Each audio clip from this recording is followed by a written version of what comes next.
إن الحمد لله نحمده ونستعينه ونستغفره ونعوذ بالله من شرور أنفسنا ومن سيئات أعمالنا من يهد الله فلا مضل له ومن يضلل فلا هادي له أشهد أن لا إله إلا الله وحده لا شريك له وأشهد أن محمدًا عبده ورسوله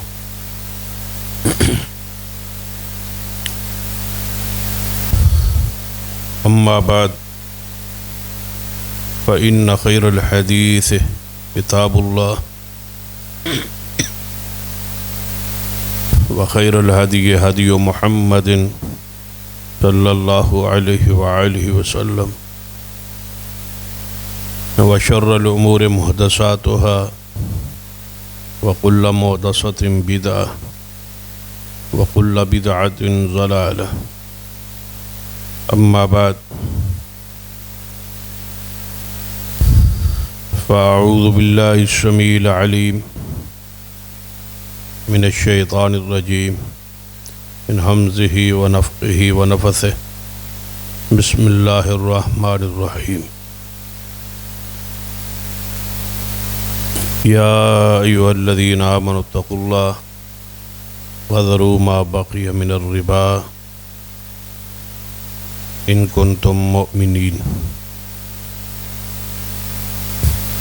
رب اشرح لي صدري ويسر لي أمري واحلل عقدة من لساني يفقهوا قولي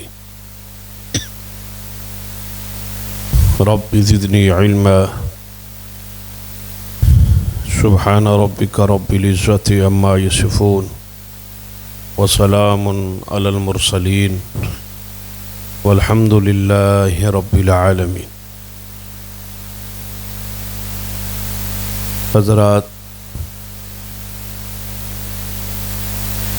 اسلام ایک مکمل ضابطۂ حیات ہے.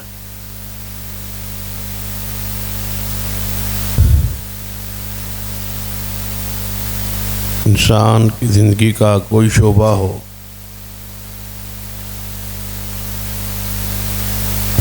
اسلام کامل ترین رہنمائی کرتا ہے. الیوم اکملت لکم دینکم واتممت علیکم نعمتی ورضیت لکم الاسلام دینا. کہ اللہ تعالیٰ نے تمہارے لیے دین مکمل کر دیا. یعنی کوئی شعبہ ایسا نہیں جس میں دین مکمل نہ ہو، یہ ہمارے لیے کامل رہنما نہ ہو. قرآن پاک کا حکم یہ ہے، یا ایھا الذین آمنوا ادخلوا فی السلم کافۃ. اے ایمان والو، اسلام میں پورے داخل ہو.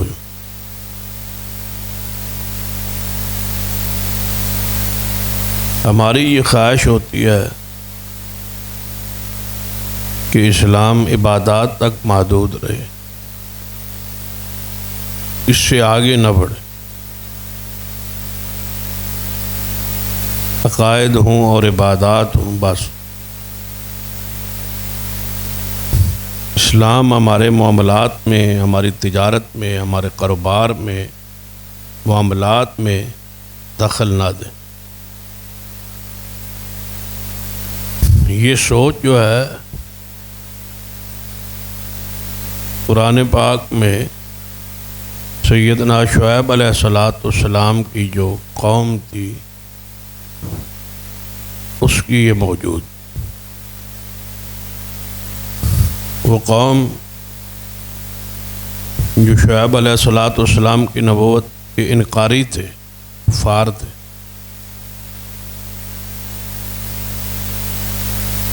وہ بازار میں ناپ اور تول میں کمی کرتے. تو شعیب علیہ السلام انہیں کہتے تھے کہ میزان پورا رکھو، تول جو ہے پورا کرو. تو وہ جواب میں یہ کہتے تھے کہ آپ کا دین منڈی میں کیوں آ گیا، یہاں داخل کیوں ہو گیا؟ آپ کا دین مسجد تک، نماز تک محدود رہے. آپ ہمارے کاروبار میں یہ مداخلت ہے کہ اس کے اندر آپ یہ کہیں کہ اسلام یہاں بھی یہ حرام اور یہ حلال. آج بھی عمومی طور پر یا نادانستہ طور پر یا اپنی لا علمی یا جہالت کی بنیاد پر ایسے ہی جملے معاشرے میں موجود کہ نماز، روزے، حج، زکوٰۃ تک تو سمجھ آتی،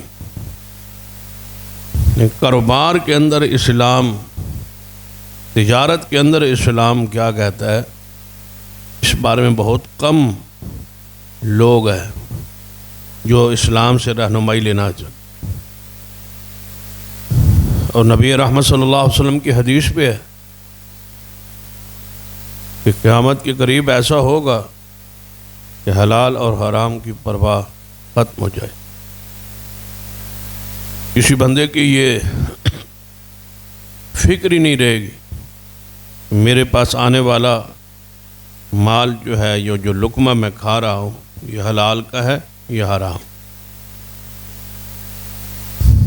جبکہ سیدنا سعد بن ابی وقاص رضی اللہ تعالی فرماتے ہیں کہ نبی رحمت صلی اللہ علیہ وسلم سے عرض کیا، یا رسول اللہ صلی اللہ علیہ وسلم، مجھے کوئی ایسا عمل، وظیفہ بتلا دے جس پہ میں عمل کروں تو اللہ تعالیٰ مجھے مستجاب الدعوات بنا. مستجاب الدعوات ہونا بہت بڑی فضیلت. مستجاب الدعوات کا کیا معنی ہے کہ میں جو دعا کروں اللہ قبول کر لوں، اس مقام پہ آ جاؤں، جو مانگوں، جو دعا کروں اللہ قبول فرما. یعنی اللہ تعالیٰ مجھے مستجاب الدعوات بنا دے، کوئی ایسا عمل بتا دے. تو نبی صلی اللہ علیہ وسلم نے فرمایا کہ اے سعد، حلال کھا اور طیب پاکیزہ کھا، اللہ تجھے مستجاب الدعوات بنا دے. اپنی خوراک کو حلال کا کر. اور پھر کہیں ایک حدیث میں یہ بات موجود ہے کہ سیدنا سعد رضی اللہ تعالیٰ عنہ مستجاب الدعوات بن گئے تھے، جو مانگتے تھے اللہ قبول فرما لیتا تھا. تو ان سے پوچھا گیا کہ آپ نے اس نصیحت کے بعد پھر کیا کیا؟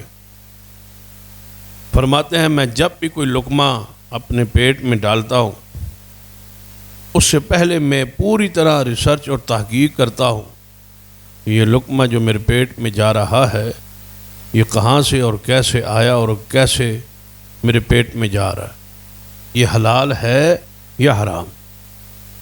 تحقیق کیے بغیر میں کوئی لقمہ نہیں لیتا. تو عبادات کی تمام تر اساس اور دار و مدار جو ہے وہ حلال لقمے پر. ہماری دعائیں قبول کیوں نہیں ہوتی؟ جتنی دعائیں ہوتی ہیں اتنی زیادہ بربادی ہوتی ہے. اس کی وجہ ہی کھانا ہمارا پینا جو ہے وہ صاف ستھرا پاکیزہ حلال نہیں. اس لیے موسم پہ بارشیں نہیں ہوتی. جب موسم گزر جاتا ہے پھر بارشیں رکتی نہیں، ضرورت ہوتی ہے تو آتی. اس کی بنیادی وجہ لقمہ حرام ہے۔ اپنے لقمے کو چیک کیجیے کہ جو آپ کے گھر میں ہے، جو کھا رہے ہیں، یہ حلال ہے یا حرام۔ صحابہ کرام رضوان اللہ علیہ مجمعین کہ دلوں کو اللہ تعالیٰ نے اپنی رحمت سے، رسول اللہ صلی اللہ علیہ وسلم نے تربیت سے ان کے دلوں یہ پاکیزی اور طہارت کر دی۔ ان کے سامنے صرف آخرت تھی اور دنیا کی کوئی پرواہ نہیں۔ حلال پر قناعت اور حلال پر صبر کرنے والے۔ لقمہ حلال جو ہے یہ بنیاد ہے ہمارے اسلام کی، ہماری عبادات۔ اس کو چیک کیجیے کہ جو آپ کھا رہے ہیں یہ آپ کا ہے، کس راہ سے آیا ہے، کس طرح تمہارے تک یہ کھانا اور یہ چیز پہنچی۔ ایک حدیث اس حوالے سے صحیح البخاری میں کہ سیدنا کعب رضی اللہ عنہ گھر تشریف لائے، گوشت پکا ہوا، تو جب دیکھا کہ گوشت پکا ہوا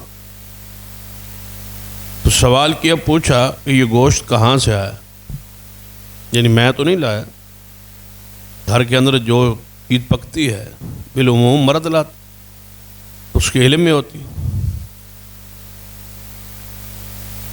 یعنی ہمیں کھانے کے لیے تو گوشت چاہیے، چاہے وہ جس طریقے سے بھی آئے اور جہاں سے بھی اور کہیں سے بھی آئے، لیکن جن کی فکر آخرت کی ہو، جنہیں فکر ہو کہ میری عبادت اور میری جنت حلال پر ہے، تو وہ لوگ پوچھتے ہیں، سوال کرتے۔ فرمایا یہ گوشت ہمارے گھر میں کہاں سے ہے؟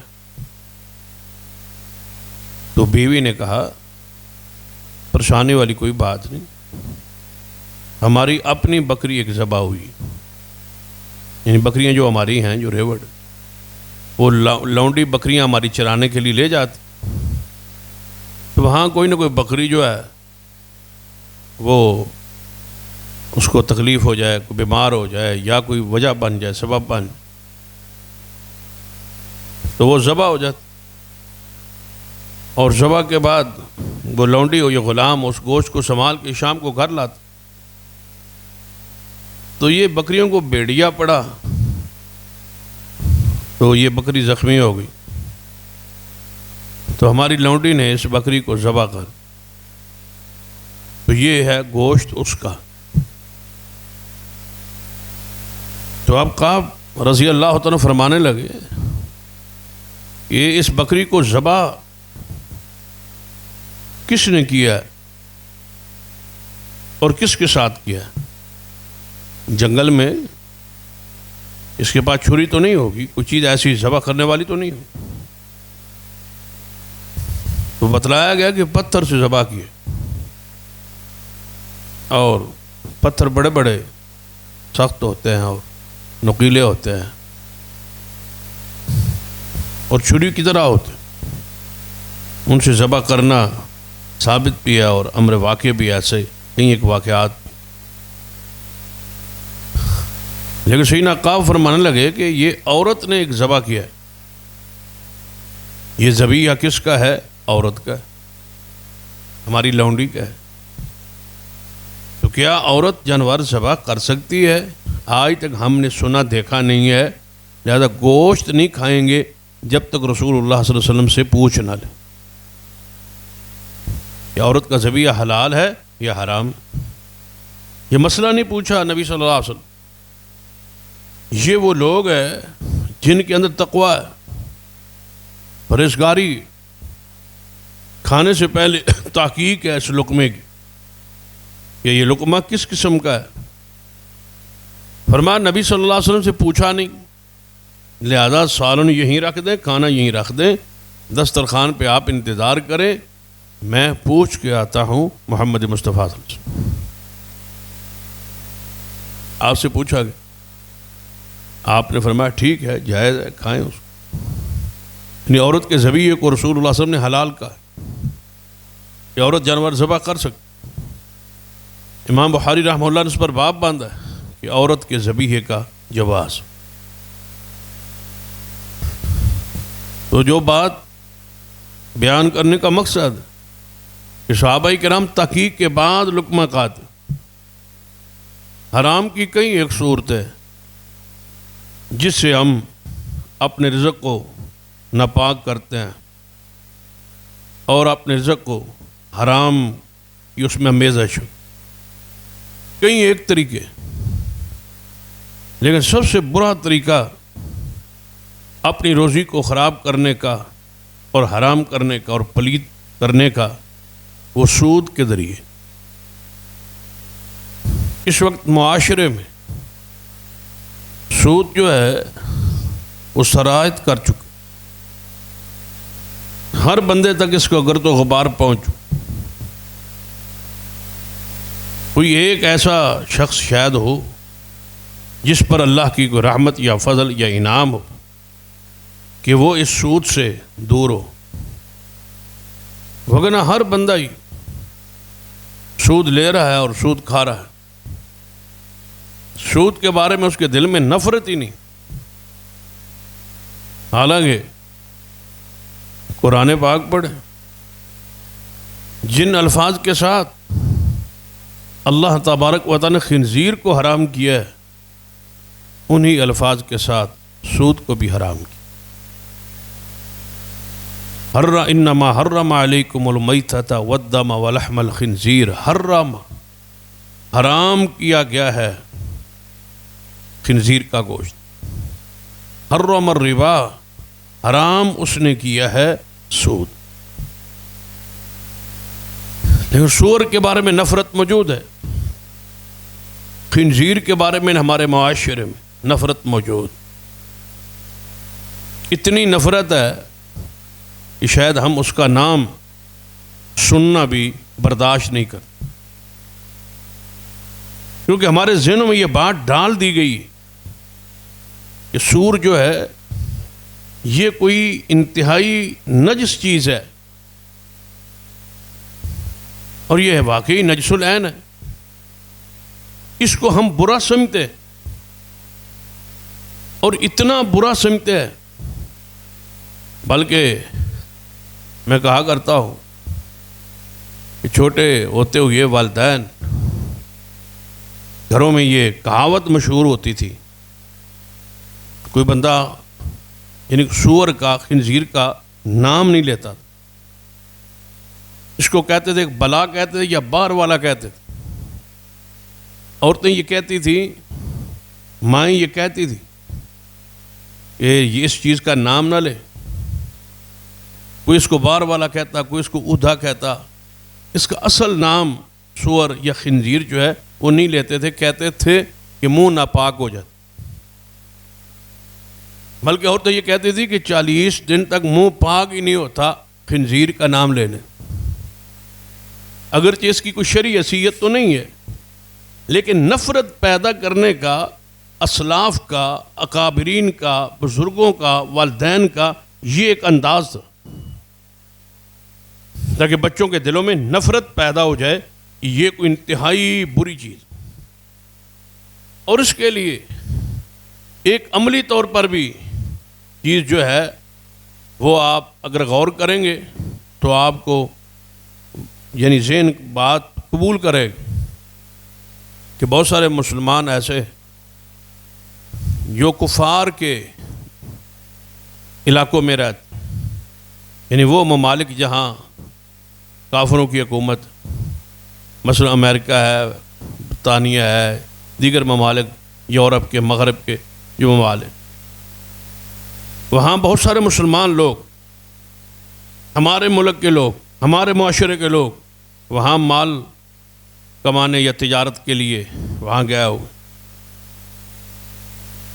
وہ کئی ایک گناہوں میں شاید وہاں جا کے ملوث ہو جاتے ہوں، شراب میں، بدکاری میں، لیکن بہت کم تعداد، نہ ہونے کے برابر،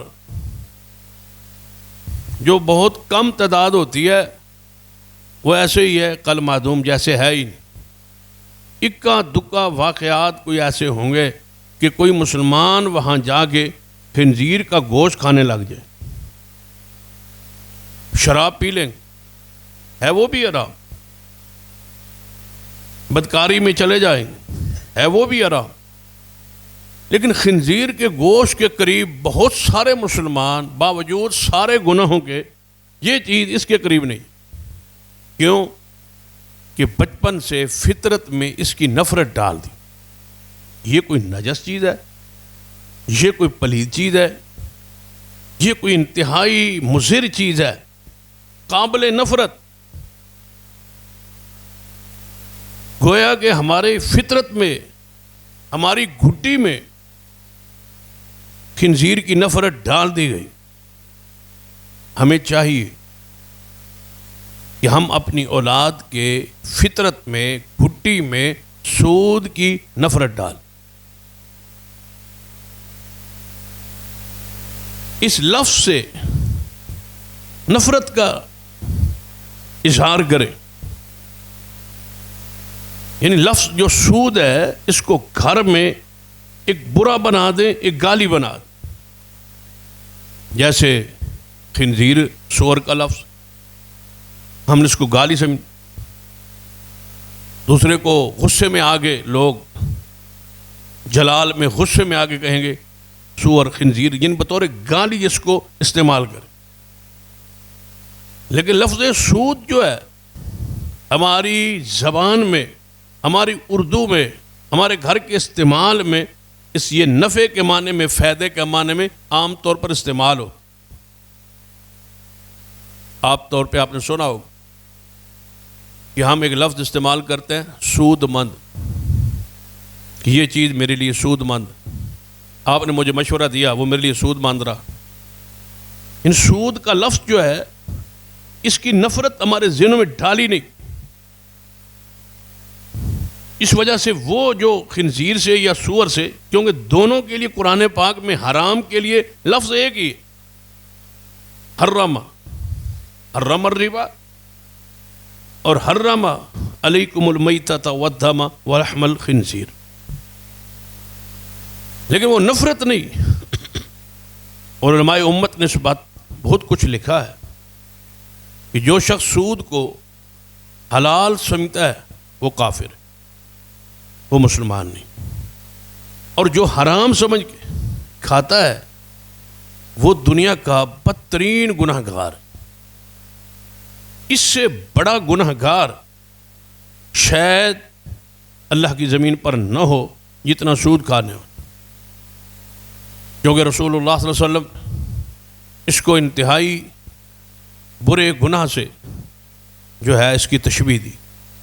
آپ نے فرمایا سود کھانے کے جو ہیں وہ 36 اس کے گناہ کے درجہ، سب سے گناہ کم جو گناہ ہے سود کھانے کا وہ اپنی ماں سے نکاح کرنا اور ماں سے زنا کرنا۔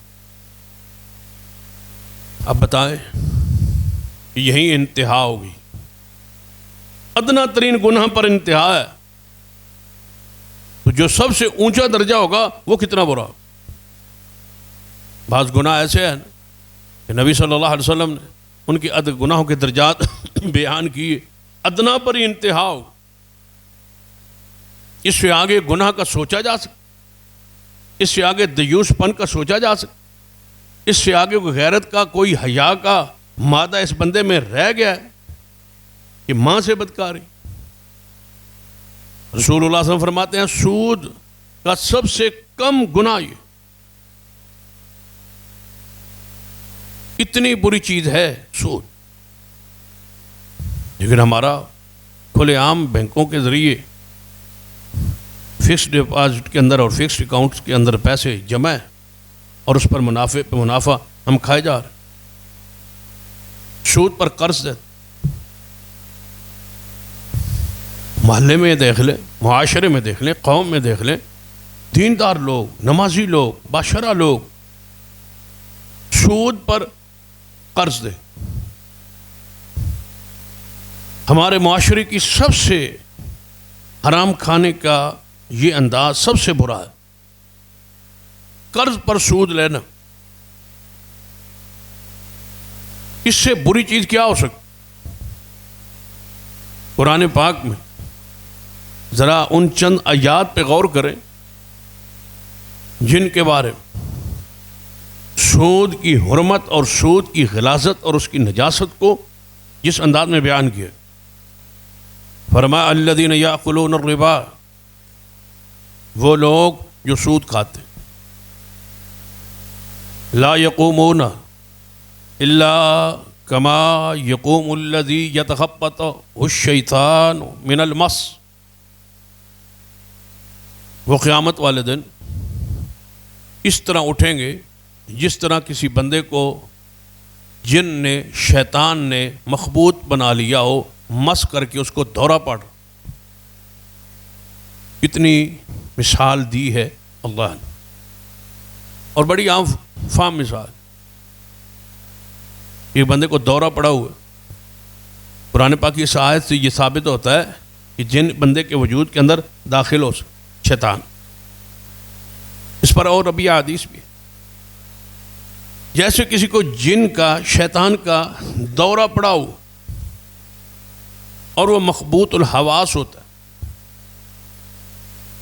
وہ بولتا ہے لیکن اپنی بولی نہیں بول۔ اگر اس کے اندر جن ہو تو پھر اس کے اندر کون بولتا ہے؟ وہ جن بولتا۔ وہ کبھی کہتا ہے کہ میں یمن سے آیا ہوں، کبھی کہتا ہے میں فلاں جگہ سے آیا، میں انڈیا سے آیا ہوں، کبھی کہتا ہے وہ میں مصر سے آیا ہوں۔ اللہ نے اس کی مثال مجنون کے ساتھ دی، جس کو جن پڑا ہو، جس کا دماغ معوف ہو، جو پاگل پن ہو، اس کے ساتھ مثال دی ہے سود کھانے والے کی کہ قیامت والے دن سود خور اس حالت میں اٹھے۔ یہاں مفسرین نے لکھا ہے کہ یہودی جو ہے ان کا نظام معیشت سود پر، تو وہ بندہ جو سود کھاتا ہے حقیقت میں نظام معیشت کن کا لے رہا ہے؟ یہودیوں کا۔ اس کے اندر یہودیت بول رہی، وہ کہتا ہے اس کے بغیر گزارا ہی نہیں، اس کے بغیر بندہ چل ہی نہیں سکتا، اس کے بغیر ملک نہیں چل سکتا۔ اب دیکھ لینا ہمارے جو ملکی حالات و واقعات، ایک پارٹی جو ہے وہ کہتی ہے عالمی بینک کہ ان کو قرضہ نہیں دینا، پاکستان کی حکومت، اور جو حکومت ہے یا جو بن رہی ہے اس کی چاہت خواہش کیا ہے کہ کب بنے اور ہم قرضہ لیں۔ یہ لینے کی تگ و دو میں ہے، دوسری پارٹی روکنے کی تگ و دو میں۔ اگر انہوں نے روک لیا تو وہ خوش ہیں، اگر انہوں نے لے لیا تو یہ اتنا جشن کریں گے کہ اخبارات پر مین سرخیاں لگیں گی کہ قرضہ مل گیا، قرضہ ہم نے لے لیا۔ کس پر لیا ہے؟ سود پر۔ اس کی مثال ایسے سمجھو جیسے کوئی بندہ شکاری کنڈی لگا کے مچھلی کے شکار کے لیے بیٹھ، جب وہ کانٹا مچھلی اس کو منہ ڈالتی ہے تو مچھلی پیچھے سے خوش ہوتی ہے، وہ دو مل آتی ہے کہ میرے منہ میں لقمہ آ گیا، اور شکاری اوپر خوش ہوتا ہے کہ مچھلی پکڑی گئی، جکڑی گئی۔ قرض دینے والا خوش ہے کہ میں نے کلمے کو، میں نے اسلام کو، میں نے مسلمان کو، اسلامی سلطنت کو جکڑ لیا، اور یہ خوش ہیں، دو مل آ رہے ہیں کہ ہمیں قرض مل گئے۔ ان کتنی بد نصیبی ہے کہ قرض پر خوش ہیں، سود پر خوش ہیں، سود پر بغلے بجا، دماغ معوف ہے۔ بندہ خوش تو ہوتا ہے تجارت پر، خوش ہوتا ہے کاروبار پر، خوش ہوتا ہے نفع پر، لیکن وہ شخص جس کا دماغ اپنا ہو، اس کو تو یہ مجنون ہے، اس کو شیطان نے مس کیا ہوا، اس کو جن کا دورہ ہے، یہ یہودیت کی بولی بولتا ہے۔ جب جن پر کوئی قرآن پاک پڑھا جائے جن والے شخص پر، تو وہ بولتا ہے، تو وہ کہتا ہے کہ یہ بندہ نہیں بول رہا، یہ جن بول رہا۔ یہ سود خور نہیں بولتا، یہ اس کا دماغ کے اندر پیچھے جو یہودیت یا کفر یا ضلالت یا حرام خوری جو چھائی ہوئی ہے وہ بول رہی۔ یہ قیامت والے اسی حالت میں اٹھے گا. کما یقوم الذی یتخبطہ الشیطان من المس، جیسے شیطان نے مس کیا ہوا، ان کے دماغ خراب ہیں، پاگل ہیں، سود پر خوش، سود پر راضی. اور ہم چاہتے ہیں کہ یہ ملک چلے کس پر؟ سود پر. بھائی اسلام کا نظام معیشت اور ہے، یہودیوں کا نظام معیشت اور ہے. ایک اسلامی ملک اس پر کامیاب نہیں ہو سکتا. یہ کیسے ہو سکتا ہے کہ ایک گاڑی ہو آپ کے پاس اور اس کا انجن ڈیزل کا ہو اور آپ اس میں پٹرول ڈلوائیں اور کہیں کہ یہ چلے؟ وہ نہیں چلے. اگر انجن پٹرول والا ہوگا تو اس میں پٹرول چلے، اگر ڈیزل والا ہوگا تو ڈیزل چلے. یہودیوں کا اپنا انجن ہے، مسلمانوں کا اپنا انجن ہے، اس کا اپنا نظام معیشت ہے، ہمارا اپنا نظام معیشت ہے. آپ یہ کہتے ہیں کہ اس جس میں اسلامی نظام معیشت ہے اس میں یہودیوں کا نظام معیشت چلے اور ملک کامیاب ہو جائے؟ ایسا نہیں ہو سکتا. کوئی چیز ڈالنی پڑے گی. ادخلوا فی السلم کافہ، اسلام میں پورے پورے داخل ہو جائے. وہی چیز جس کے لیے یہ بنا ہے، یہ اسلام ہے، اسلام کا نظام معیشت ہے، اس کے مطابق ہی اسلام کی ملک چلے گا تو کامیاب ہو، وگرنہ تباہی مقدر ہو. سود کو چھوڑنا پڑے، سود کے خلاف اعلان جنگ کرنا ہوگا، سود سے بیزاری ہوگی، سود سے برات ہوگی، سود سے ملک کو پاک کرنا ہوگا، سود کو روکنا ہوگا، سود کو حرام جاننا ہوگا اور سمجھنا ہوگا، اور اس کی غلاظت اور نجاست سے ملک کو نجات دینا ہوگی، تب یہ آگے چلے. وگرنہ سود کے اندر کہیں کہ اسلامی ملک چل جائے نہیں چل، برباد. یہ آدھا تیتر آدھا بٹیر نہیں، آدھا کفر اور آدھا اسلام، یہ نہیں. جو اس کے نظام فطرت ہے، اور بڑے عام فام میں سود کے مسئلے کو لوگ شاید سمجھتے نہیں. سود ہوتا کیا ہے؟ سود حرام کیوں ہے؟ اس کی وجہ کیا؟ دیکھ لیں. قرآن پاک کو احادیث کا مطالعہ کریں تو اسلام نے کچھ چیزیں خاص کی. مثلا ہمارے اسلام کے ایمان کے ارکان ہمارے 5. ہمارے ایمان کے ارکان کتنے ہیں؟ 5.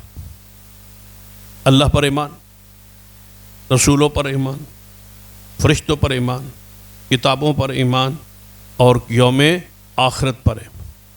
یہ ہمارے ارکان کس کے ہیں؟ ایمان کے. اور کتنے ہیں؟ 5. اسی طرح ہماری عبادت کے بھی ارکان 5. نماز، زکوٰۃ ہے، روزہ ہے، حج ہے، اور ہمارا آخری عبادت کا رکن جو ہے بوقت ضرورت وہ جہاد. یہ ہمارے 5 ارکان عبادت. اسی طرح ہمارے اخلاقیات کی بنیادیں بھی اساس 5. سب سے پہلے مومن پر ضروری ہے کہ صداقت کو، سچائی کو اختیار کرے. سچائی کے ساتھ ساتھ عدالت کو، عدل کو، انصاف کو اختیار کرے. یہ ہماری اخلاقی اقدار ہے، یہ ہماری اخلاقی جناب رہن سہن کا انداز ہے کہ صداقت ہو، عدل انصاف ہو، توحید میں، سنت میں، معاملات میں، گھر میں، ہر جگہ پر عدل ہو. اس کے بعد شجاعت، بہادری، یہ مسلمان کا اخلاقی اقدار میں سے قدر ہے کہ شجاعت. اسی طرح عفت، پاک دامنی، پاکیزگی، طہارت، یہ مسلمان کا اخلاقی جو ہے قدر ہے. اور 5ویں کہ جو فیصلہ کرے جذبات میں نہ کرے، بصیرت کے ساتھ کرے، سوچ کے کرے اور سمجھ کے کرے. اللہم انی اسألک الہدی والتقی، کہ اللہ میں تو اسے ہدایت کا سوال کرتا. ہدایت کا کیا معنی ہے؟ کہ میں جو فیصلہ کروں، جو قدم اٹھاؤں وہ سیدھا ہو، کہیں مجھے الٹا نہ پڑے. میں کمزور ہوں، میں کم عقل ہوں، کم علم ہوں، جذباتی ہوں، ساری وہ چیزیں مجھ میں موجود ہیں. تو یا اللہ میں تجھ سے دعا کرتا ہوں، اللہم انی اسألک الہدی، کہ میں جو فیصلہ کروں وہ دنیا کا ہو یا آخرت کا ہو، میں ہدایت پر قائم رہوں، کہیں میری دنیا اور آخرت کوئی ایک ان میں سے برباد نہ ہو۔ یہ ہماری 5 اخلاقی اقدار ہے۔ ایمان کے ارکان کتنے ٹھہرے؟ 5۔ عبادات کے ارکان بھی 5، اخلاقی اقدار بھی ہماری 5۔ اسی طرح روزی، پیسہ دوسروں کی جیب سے اپنی جیب میں لانے کے بھی 5 شرعی طریقے۔ آپ اپنی روزی کو چیک، لقمے کو چیک کریں، کھانے کو چیک کریں کہ جو کچھ آپ کے گھر میں ہے، جو کچھ آپ کے زیر کنٹرول، زیر ملکیت ہے، وہ جو پیسہ آپ کے پاس آیا ہے، اگر ان 5 راستوں سے آیا ہے تو یہ پاکیزہ ہے، حلال ہے، طیب ہے، آپ کھائیں شریعت کی حدود کے اندر، حلال بھی ہے، طیب بھی ہے، اور اسراف سے بچتے ہوئے اس چیز کو آپ استعمال کریں۔ اب رہ گئی وہ 5 چیزیں کون سی؟ پیسہ دوسرے کے پاس ہے، آپ کے پاس نہیں ہے، پیسہ دوسرے کے پاس ہے، آپ نے اس سے پیسہ لینا ہے، اپنی جیب میں لانا ہے۔ اس کے 5 طریقے۔ پہلا طریقہ یہ ہے کہ آپ ملازمت کرتے ہیں یا مزدوری کرتے ہیں، دونوں ایک ہی چیز ہے۔ ملازمت کسی کے ہے یا آپ مزدوری کر رہے ہیں، سارے دن آپ نے مزدوری کی، مہینہ بھر آپ نے محنت کی، محنت مزدوری کے بعد آپ کو اس نے اپنی جیب سے لیبر کے طور پر، محنت کے طور پر، اجرت کے طور پر، مزدوری کے طور پر جو چیز دی ہے، جو پیسے دیے ہیں، وہ پیسے آپ کی جیب میں آئے، اس کی جیب سے نکلے، کس کے ذریعے؟ محنت کے ذریعے، لیبر کے ذریعے، ملازمت کے ذریعے۔ یہ پیسہ آپ کے لیے کیا ہے؟ حلال۔ آپ کہہ سکتے ہیں کہ یہ جو لقمہ میں کھا رہا ہوں، میں نے ملازمت کی، میں نے مزدوری کی، میں نے محنت، یہ اس وجہ سے میرے پاس آیا، یہ پیسہ حلال ہے، یہ طیب ہے، یہ راہ کتاب و سنت کے مطابق اس پر رسول اللہ صلی اللہ علیہ وسلم کی بشارت ہے۔ محنت کرنے والا، کمانے والا، یا مسنون یا مشروع انداز ہے، ایک دوسرے کے پاس ملازمت اختیار کرنا، حکومت کے پاس ملازمتیں اختیار کرنا، یہ ساری چیزیں شریعت کے دلائل سے ثابت۔ لہذا اس گورنمنٹ سے، اس کمپنی سے یا اس بندے سے جو آپ نے پیسہ لیا ہے، یہ لینے کا آپ کا انداز درست ہے، شریعت کے تابع اور مطابق ہے۔ آپ اپنی محنت مزدوری میں، ملازمت میں امانت داری کا مظاہرہ کریں تو وہ جو آپ نے لیا ہے وہ آپ کے لیے پاک اور صاف۔ دوسرا طریقہ کہ آپ دکاندار ہیں، تجارت کرتے ہیں، اب پیسہ دوسرے کے ہاتھ آپ نے اس سے لینا ہے، آپ اس کو کپڑا دیں، آپ اس کو کوئی گھر کا سودا سلف سامان دیں، اس سے آپ پیسہ لیں، اس سے جو منافع ہے وہ آپ کی تجارت ہے۔ اور تجارت کے بارے میں رسول اللہ صلی اللہ علیہ وسلم نے فرمایا، سچا تاجر قیامت والے دن نبیوں کے ساتھ ہوگا، شہیدوں کے ساتھ، صدیقین کے ساتھ، شہداء کے ساتھ، صالحین کے ساتھ ہوگا۔ وہ بندہ اللہ کے پیارے نبیوں کے ساتھ ہوگا، وہ بندہ جو تجارت میں سچ اختیار کرتا ہے۔ یہ تجارت دوسرا پاکیزہ راستہ ہے، دوسرے کی جیب سے اپنی جیب میں پیسہ لانے کا یہ طریقہ ہے۔ تیسرا، اچانک بندہ راتوں رات یا 2 دنوں میں 4 دنوں میں امیر ہو گئے، آپ بڑے حیران ہوئے کہ یہ بندہ 10 دن 15 دن 20 دن مہینہ پہلے تو بالکل عام سا تھا، تو اب اس کے انداز کوئی بدلے ہوئے ہیں، اس کا کھانا، اس کا پینا، اس کا اٹھنا، معاملات، لگتا ہے اس کو کہیں سے پیسہ۔ آپ اس سے پوچھتے ہیں میں یار آپ کے پاس پیسہ کہاں سے ہے؟ تو وہ کیا کہتا ہے کہ میرے والد صاحب تھے، یا میرے چچا تھے، یا میرا کوئی رشتہ دار تھے، وہ فوت ہو گئے، وہ مال چھوڑ گیا، ان کا کوئی وارث نہیں تھا سوائے میرے، مجھے وراثت ملی۔ میں مالدار کیسے ہوا کہ باپ کی طرف سے وراثت مل گئی، چاچا لاولد تھے، ان کی طرف سے میں وارث بن گیا، فلاں کوئی ہمارے قبیلے میں بندہ فوت ہوا، اس کا کوئی اور وارث نہیں تھا تو وراثت مجھ تک پہنچی، میں امیر ہوا یا میرے پاس پیسہ آیا تو کس کے ذریعے؟ وراثت کے ذریعے۔ تو یہ ایک جائز مشروع طریقہ ہے کہ دوسرے کا پیسہ آپ کے پاس۔ پہلا طریقہ کون کا تھا؟ لیبر کا، مزدوری۔ دوسرا کون سا طریقہ تھا؟ تجارت۔ تیسرا طریقہ کون سا ہے؟ یہ وراثت کے ذریعے آپ کو پیسہ مل، یہ جائز ہے، مسنون ہے، مشروع ہے۔ اب ہے چوتھا طریقہ کہ آپ کو کسی دوست نے ہدیہ دے دی، تحفہ دے دی، گاڑی تحفے میں ملی، کوئی بائک آپ کو تحفے میں ملا، مکان آپ کو کوئی تحفے میں ملا، زمین کوئی تحفے میں ملی، کاروبار کوئی تحفے میں ملا، ہدیہ کہہ لیں، تحفہ کہہ لیں، گفٹ کہہ لیں، عقیدت میں، محبت میں، عالم تھا، بزرگ تھا، استاد تھا، رشتہ دار تھا، دوست تھا، کسی نے آپ کو گفٹ کر دیا، ہدیہ دے دیا، تو یہ ہدیہ کیا ہے؟ مسنون مشروع طریقہ ہے پیسہ لینے کا، پیسہ آپ کی جیب میں آنے کا۔ پانچواں اور آخری، یہ وہ میں آپ کو راہ بتلا رہا ہوں، وہ راستے بتلا رہا ہوں، جس ذریعے سے آپ کو پاس پیسہ آیا ہے، آپ نے چیک کرنا ہے اپنے پیسے کو، اپنی کمائی کو، اپنے مال کو، کہ جو کچھ میرے پاس ہے یہ میرے پاس کیسے آیا۔ اب پانچواں طریقہ یہ ہے کہ آپ کے پاس، آپ غریب تھے، فقیر تھے، مسکین تھے، یا وہ مصارف جن پر زکوٰۃ، آپ جن کو زکوٰۃ دیتے،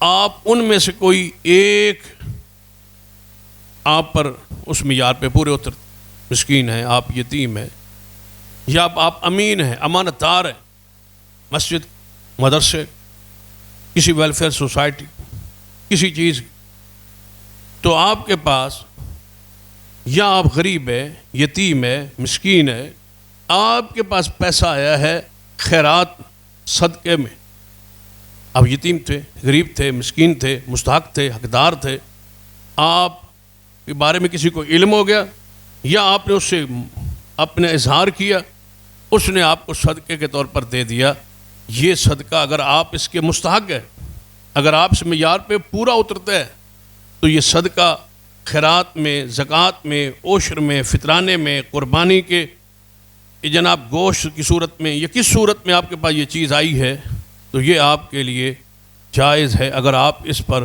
اس کے مستحق ہیں۔ یہ 5 راستے ہیں طیب حلال روزی حاصل کرنے کے۔ اس کے علاوہ جو بھی راستہ آپ نے اختیار کیا، وہ رشوت کا راستہ ہے، حرام ہے، چوری کا راستہ ہے، حرام ہے، ڈکیتی کا راستہ ہے، حرام، کسی کے مال ہتھیانے کا کوئی بھی انداز اور راستہ ہے، وہ حرام، جس انداز میں بھی لے وہ آپ کے لیے حرام۔ اور یہ جو سود ہے، یہ تو سب سے بری چیز ہے۔ کیوں؟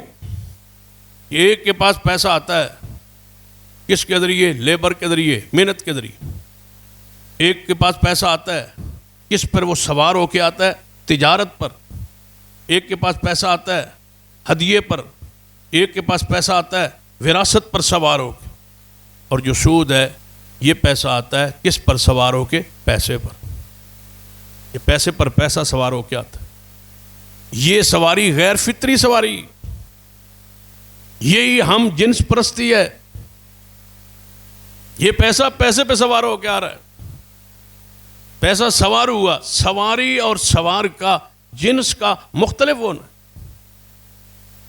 پیسہ آیا، اس کی جیب سے نکلا، بذریعہ محنت، بذریعہ ملازمت، راستہ وراثت، راستہ تجارت۔ لیکن یہ جو راستہ ہے غیر فطری راستہ ہے، یہ پیسے پہ پیسہ چڑھ کے تیری جیب میں پہنچا ہے، یہ غیر فطری نظام ہے، غیر فطری طریقہ ہے، یہی سود ہے اور یہی حرام۔ اگر کوئی آپ زیادہ پڑھے لکھے نہیں ہیں، صرف سود کو سمجھنا چاہتے ہیں کہ سود کیا ہے، تو سود کی پنجابی میں، آپ کی زبان میں تعریف یہ ہے کہ یہ پیسہ پیسے پہ چڑھ کے آپ کی جیب میں آئے، بس۔ باقی ساری بحث علماء کی، آپ نے یہ دیکھنا ہے کہ یہ پیسہ پیسے کا ذریعہ ہے. آپ نے دیا قرض 5,000، آپ نے شرط لگائی کہ میں لوں گا 5.5 واپس. یہ 500 جو اوپر آیا ہے یہ کس پہ چڑھ کے آیا؟ 5,000 پہ. یہ پیسے پر پیسہ چڑھا. یہی حرام، یہی سود ہے، اسی کو سود کہا گیا. اس لیے سیدنا عبداللہ ابن مسعود رضی اللہ تعالیٰ عنہ فرماتے ہیں اسلامی حکومت پر فرض ہے کہ سود کو روکے اور سود خور کو روکے اور سود خور کو گرفتار کرے، اس کو توبہ کا موقع دے، اس کو کہے کہ توبہ کر، سود دینے اور لینے سے توبہ کر. اگر وہ توبہ کرتا ہے تو ٹھیک، اگر سود دینے سے توبہ نہیں کرتا تو ماں سیدنا عبداللہ ابن مسعود فرماتے ہیں اس بندے کی گردن اڑا دی. یہ اتنا جرم ہے سود دینا، یہ غیر فطری نظام ہے. اور اسلام دین فطرت، تجارت فطرت ہے، مزدوری فطرت ہے، ہدیہ دینا فطرت ہے، وراثت فطرت ہے، خیرات فطرت ہے، زکوٰۃ فطرت ہے. سود غیر فطری یہودیوں کا نظام ہے. اس کو حلال جاننا کفر ہے اور اس کی تعویلیں کرنا اتنا بڑا گناہ ہے. قرآن نے کیا کہا؟ یا ایھا الذین آمنوا اتقوا اللہ، ایمان والو اللہ سے ڈرو، وذروا ما بقی من الربا، جو کچھ سود رہ گیا ہے کسی کا باقی، آج سے سود حرام ہے، اس کو چھوڑ دو. ان کنتم مؤمنین، اگر تمہارے اندر ایمان ہے چھوڑو اس کو. سود خور قیامت والے دن مخبوط ہو کے اٹھے، پاگل ہو کے اٹھے، یہودیت کی بولی فطرت نظام بولتا ہوا اٹھے. ذالک بانہم قالوا انما البیع مثل الربا. یہ اس وجہ سے رب کہتا ہے کہ یہ ظالم کہتے تھے کہ سود تجارت کی طرح ہی تو ہے. عجیب بات ہے، تجارت حلال ہے اور سود حرام ہے. اللہ نے کیا جواب دیا؟ وَأَحَلَّ اللَّهُ الْبَيْعَ وَحَرَّمَ الرِّبَا. بھائی برابر کیسے ہو سکتے ہیں؟ سود کو اللہ نے حرام کیا، تجارت کو اللہ نے حلال کیا. فَمَنْ جَاءَهُ مَوْعِظَةٌ مِّن رَّبِّهِ فَانْتَهَىٰ فَلَهُ مَا سَلَفَ. جو اللہ اور اس کے رسول کے حکم کے آ جانے کے بعد اس سے رک گیا، اس کا معاملہ جو گزرا، جو پیچھے لیا، اس کو اللہ تعالیٰ معاف کر دے گا. اس کا معاملہ اللہ کے ساتھ ہے. وَمَنْ عَادَ فَأُولَٰئِكَ أَصْحَابُ النَّارِ هُمْ فِيهَا خَالِدُونَ. جو دوبارہ سود کو حرام سمجھ کے جان کے دوبارہ سود لے گا، کاروبار کرے گا، رب کہتا ہے وہ جہنم میں ہمیشہ رہے. کیوں؟ اس کا گوشت پوشت بنا ہی حرام کا ہے، اس پر تو جنت حرام. قرآن پاک میں ایمان والو سود کو چھوڑو. تمہارے اندر ایمان ہے تو سود کو چھوڑو، اور اگر نہیں چھوڑو گے تو اگلی بات بہت زیادہ خطرناک اور بڑی سخت. فَإِن لَّمْ تَفْعَلُوا، اگر تم ایسا نہیں کرو گے، سود نہیں چھوڑو گے، سود سے بعد نہیں آؤ گے، سود سے نہیں رکو گے، فَأْذَنُوا بِحَرْبٍ مِّنَ اللَّهِ وَرَسُولِهِ، پھر تیار ہو جاؤ اللہ اور اس کے رسول کے ساتھ جنگ کرنے. اب بتاؤ رسول سے جنگ مسلمان کرتا ہے یا کافر کرتا ہے؟ اللہ سے جنگ کون کرتا؟ اور دوسرے انداز سے دیکھ لو، اللہ اس کے رسول کے ساتھ جنگ کرنے کے بعد کیا سمجھتے ہو کہ تم کامیاب ہو جاؤ؟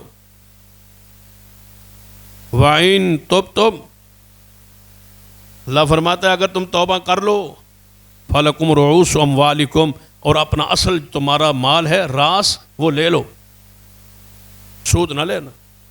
چھوڑ دو ان مظلوموں کو، ان مقروضوں کو جو کچھ سود پر معاملات طے کیے، ان کو چھوڑ دو اور اپنا اصل مال لو. لا تظلمون ولا تظلمون، نہ ظلم کرو نہ تم پہ ظلم کیا جائے. وَإِنْ كَانَ ذُو عُسْرَةٍ فَنَظِرَةٌ إِلَىٰ مَيْسَرَةٍ. ہاں اگر مقروض جس کو قرضہ دیا ہوا ہے، اگر اس کو اصل بھی قرض واپس کرنے میں مشکل آ رہی ہے تو اس کو آسانی دو، اس کو مہلت دو، آسانی کی طرف لے جاؤ، اس کو آسانی دو. رسول اللہ صلی اللہ علیہ وسلم فرماتے ہیں جو مقروض کے ساتھ نرمی کا معاملہ کرے، اللہ تعالیٰ قیامت والے دن اس کے ساتھ نرمی والا معاملہ. رسول اللہ صلی اللہ علیہ وسلم فرماتے ہیں جو شخص مقروض کے قرضے کوئی تاخیر کرتے مؤخر کرتے اس کو مہلت دے دے، جتنے دن کی مہلت دے گا جتنا اس نے قرض لینا ہے اتنا روزانہ صدقہ کرنے کا اللہ اس کو ثواب دے، فرمایا اس کو مہلت دے۔ آگے فرمایا وَأَن تَصَدَّقُوا خَيْرٌ لَكُمْ، بہتر ہے کہ اصل بھی معاف کر دو، تمہارے لیے بہتر ہے، خیر ہے اس میں، بھلائی ہے اس میں کہ اس کو کہو جاؤ میں تجھے معاف کر دوں۔ رسول اللہ صلی اللہ علیہ وسلم نے دو بندوں کو آپس میں الجھتے ہوئے دیکھا، آپ نے آواز دی، فرمایا کیا معاملہ ہے یا رسول اللہ صلی اللہ علیہ وسلم؟ یہ اس نے مجھ سے قرضہ لینا ہے، میں نے اس سے قرضہ لینا ہے، اس نے مجھے دینا ہے، یہ دے نہیں رہا، ٹال مٹول کر رہا ہے، جب وقت آتا ہے مہلت آتی ہے پھر یہ انکار کرتا ہے، کہتا ہے میرے پاس ہے نہیں۔ رسول اللہ صلی اللہ علیہ وسلم دونوں کو بلایا، فرمایا تو ہمارے پاس کیوں نہیں کرتا؟ یا رسول اللہ میرے پاس ہے نہیں۔ آپ فرمایا کوئی تو چھوڑ سکتا ہے؟ فرمایا یا رسول اللہ میں آدھا چھوڑ سکتا ہوں۔ فرمایا اٹھو آدھا ادا کر دو، آدھا ادا کر۔ کہتا ہے میرے پاس بھی نہیں۔ رسول اللہ فرماتے ہیں چلو آدھا میں دے دیتا۔ وَأَن تَصَدَّقُوا خَيْرٌ لَكُمْ إِن كُنتُمْ تَعْلَمُونَ، اگر تم جانتے ہو تو تمہارے لیے یہ بہتر ہے کہ مقروض کو معاف کر دو، معافی سیکھو، معافی سیکھو، معاف کرو مقروض کو، اگر وہ مجبور ہے اس کو معاف کرو، اگر وہ معذور ہے اس کو معاف کرو، اگر واقعی وہ مستحق ہے نہیں دے پا رہا تو اس کو معاف کرو، لیکن اس پر سود چڑھاتے جانا۔ کتنے ہیں لوگ جو روزانہ غریبوں کے گھروں میں جا کے آتے ہیں، اب تیرا اس مہینے بھی تو نہیں دیا، اتنا سود بڑھ گیا، وہ سود ہی نہیں دے سکتا، اصل تو اصل۔ نبی علیہ الصلوۃ والسلام جب سود کو حرام قرار دیا تو آپ نے مکہ مکرمہ کے اعلان کیا تھا، آپ نے فرمایا آج کے بعد جو کچھ سود میرے چچا عباس یا ہم نے کسی سے لینا تھا میرے خاندان کے، میں محمد معاف کرتا ہوں، چھوڑتا ہوں، سود کو چھوڑتا ہوں، سود کو چھوڑ دو۔ آپ کو بھی یہی تلقین نصیحت کروں گا، اگر اس میں آپ ملوث ہیں تو توبہ کریں۔ یہ حرام کھانے کا سب سے برا راستہ ہے کہ جس پر رسول اللہ صلی اللہ علیہ وسلم نے لعنت فرمائی ہے، کھانے والے پر، کھلانے والے پر، لکھنے والے پر، گواہی دینے والے پر، سب پر یہ پورا ٹبر ہی لعنتی ہو۔ اتنا ملعون یہ کام ہے اور یہ کردار ہے، یہ غریبوں کو سود پر پیسہ دینا اور قرض پیسہ سود پر دینا۔ اسلام تو خیرخواہی کا نام ہے، اسلام تو اثار کا نام ہے، اسلام تو جذبہ خیرخواہی۔ کہ آپ کے دروازے پہ کوئی بندہ آیا ہے قرض لینے کے لیے تو آپ تو خوش ہو کہ اس کو قرض ادا کریں، قرض دیں، اگر آپ دے سکتے اس کو مہلت دیں، مہلت دے سکتے، لیکن سود پر غریب کو، فقیر کو، تنگ دست کو، مجبور کو یہ کہیں کہ سود